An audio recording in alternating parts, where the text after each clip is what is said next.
ഈ തമിഴിലും മലയാളത്തിലും ഇപ്പോൾ കൊമേഴ്ഷ്യൽ സിനിമയായാലും സമാന്തര സിനിമയായാലും ഒക്കെ ജ്യോതി നിറയെ ചെയ്തിട്ടുണ്ട്.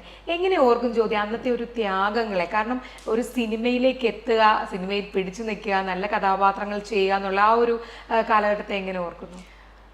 ഞാൻ ഒരിക്കലും വിചാരിച്ചിരുന്നില്ല സിനിമയിൽ വരും.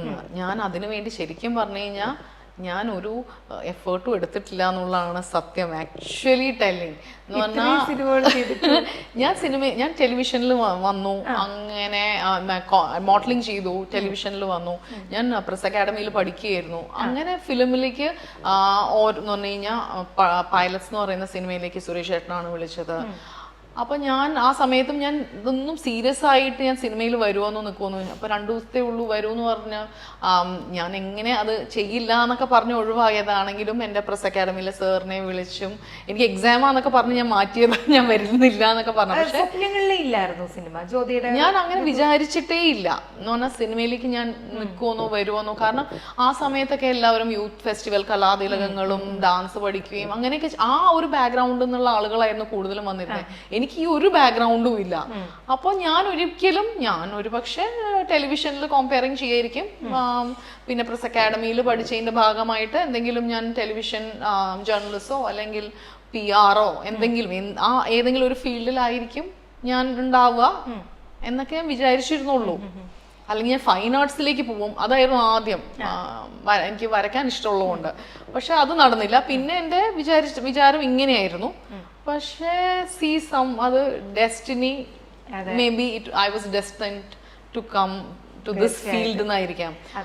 അതുകൊണ്ടായിരിക്കാം ഞാൻ അതാ. പിന്നെ നമ്മളിവിടെ വരുന്നു, പിന്നെ നമുക്കൊരു പാഷൻ ഉണ്ടെന്ന് മനസ്സിലാക്കി നമ്മൾ പിന്നെ ഇതിനകത്ത് നമുക്ക് വരുന്ന കഥാപാത്രങ്ങൾ ഏറ്റവും മാക്സിമം നമുക്ക് എങ്ങനെ നമ്മളെ കൊണ്ട് ചെയ്യാൻ പറ്റുമോ അങ്ങനെ ഞാൻ ശ്രമിച്ചിട്ടുണ്ട്. എന്നല്ലാതെ ഞാൻ ശരിക്കും പറഞ്ഞാൽ അങ്ങനെ ഭയങ്കര എഫേർട്ട് എടുത്ത് ഞാൻ ചെയ്തിട്ടില്ല എന്നുള്ളതാണ് സത്യം കേട്ടോ.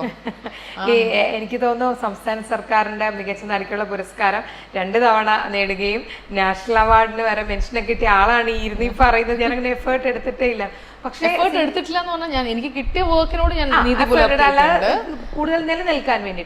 ഇപ്പൊ ജ്യോതി പറഞ്ഞല്ലോ PR അങ്ങനത്തെ പല മേഖലകൾ അല്ലെങ്കിൽ വരയ്ക്കുന്ന ഇഷ്ടമാണ്. എന്നിട്ടും ഈ ഒരു കാലയളവിൽ എന്തുകൊണ്ട് ആ ഒരു മേഖലകളിലേക്കൊന്നും ഒരു ഇഷ്ടത്തെ തിരിച്ചുവിടാനോ അങ്ങനെ?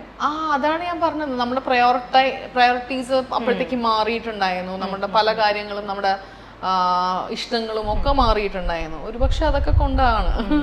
ഇപ്പം പലരും പറഞ്ഞു കേട്ടിട്ടുണ്ട്, ഇപ്പം സിനിമാ മേഖല എന്ന് പറഞ്ഞാൽ ഭയങ്കര ഫ്ലക്ച്വേറ്റിംഗ് ആണല്ലോ. ഒരു 100% സിനിമയെ മാത്രം വിശ്വസിച്ച് നമുക്ക് മുന്നോട്ട് പോകാൻ പറ്റില്ല.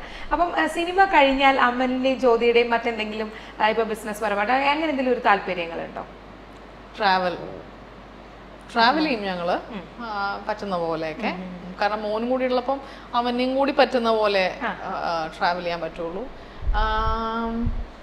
ട്രാവൽ ഞങ്ങളുടെ ഒരു വലിയൊരു പാഷനാണ്.